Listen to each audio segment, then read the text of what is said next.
الجيل الجديد لن يصدق كيف كان رمضان في الحومة المغربية. في تلك الأيام لم تكن الأبواب مغلقة بين الجيران، بل كانت القلوب مفتوحة دائما.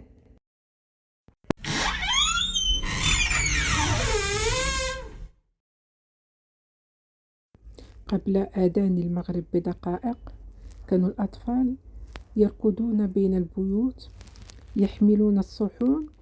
بيت يرسل صحنا من الحريرة، وبيت آخر يرسل الشباكية، وهكذا كانت المائدة تمتلئ من خيرات الحومة كلها.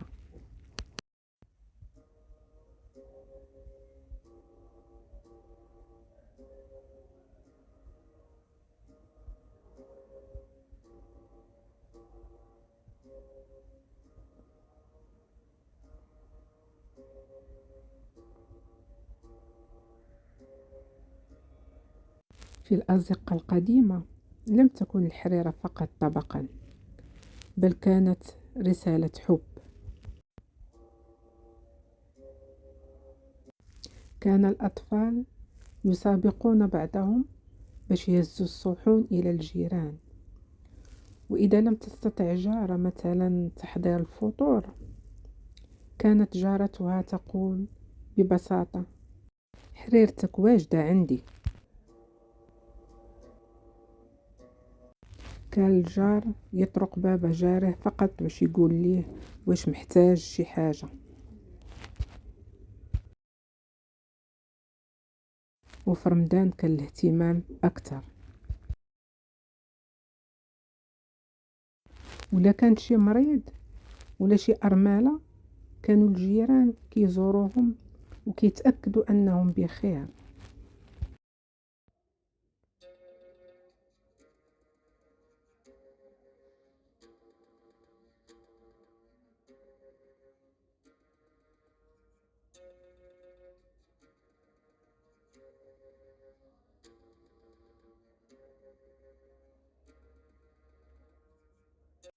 وقبل المنبهات والهواتف كان الجار يمر على البيوت باش يوقظ الناس السحور، وكان الصوت البسيط للطرق على الأبواب علامة على أن الوقت قد حان.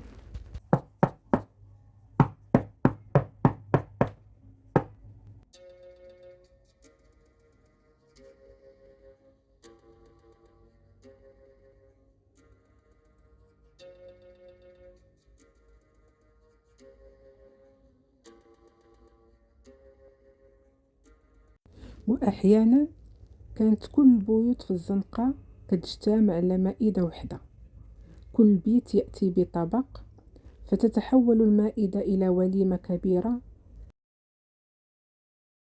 تجمع الجيران كعائلة واحدة.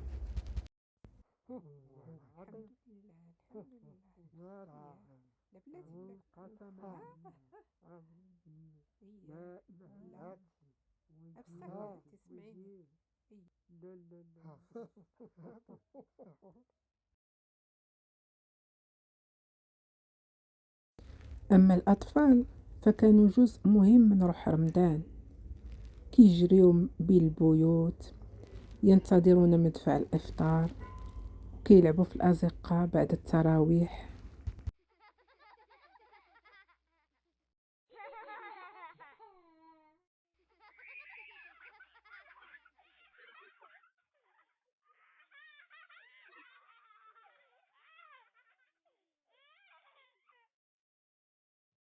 وبعد صلاة التراويح كان الجيران يجلسون أمام البيوت، كيتحدثوا، يشربون الشاي، ويتبادلون القصص. وما كانتش هواتف، كانت هناك أحاديث دافئة تجمع القلوب.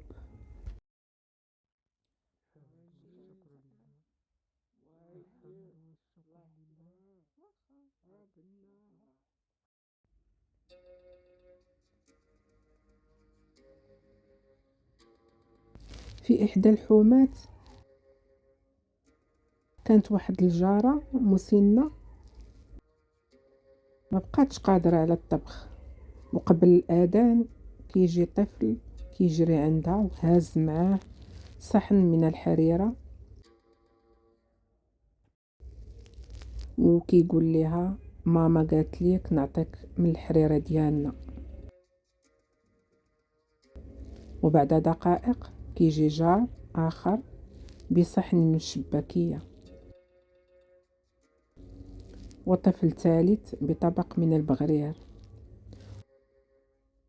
وفي لحظة واحدة كتعمر المائدة وكتمتال قلب الجارة كيمتال بالدفء والمحبة.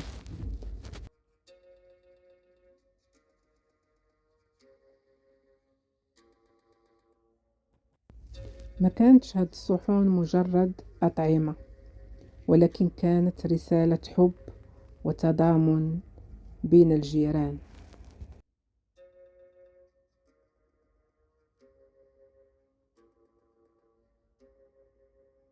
واليوم تغيرت الأشياء، ولات الأبواب تغلق أكثر مما تفتح.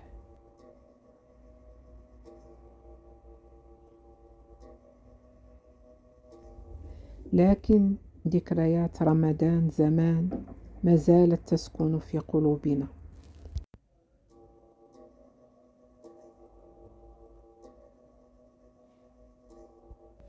رمضان زمان لم يكن فقط شهر الصيام،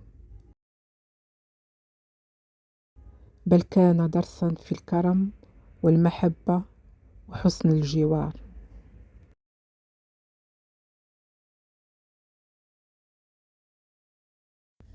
هل ما زلتم تعيشون هذه الأجواء في حومتكم؟ اكتبوا لنا في التعليقات ما هي أجمل ذكرى لكم مع جيران الحومة في رمضان زمان.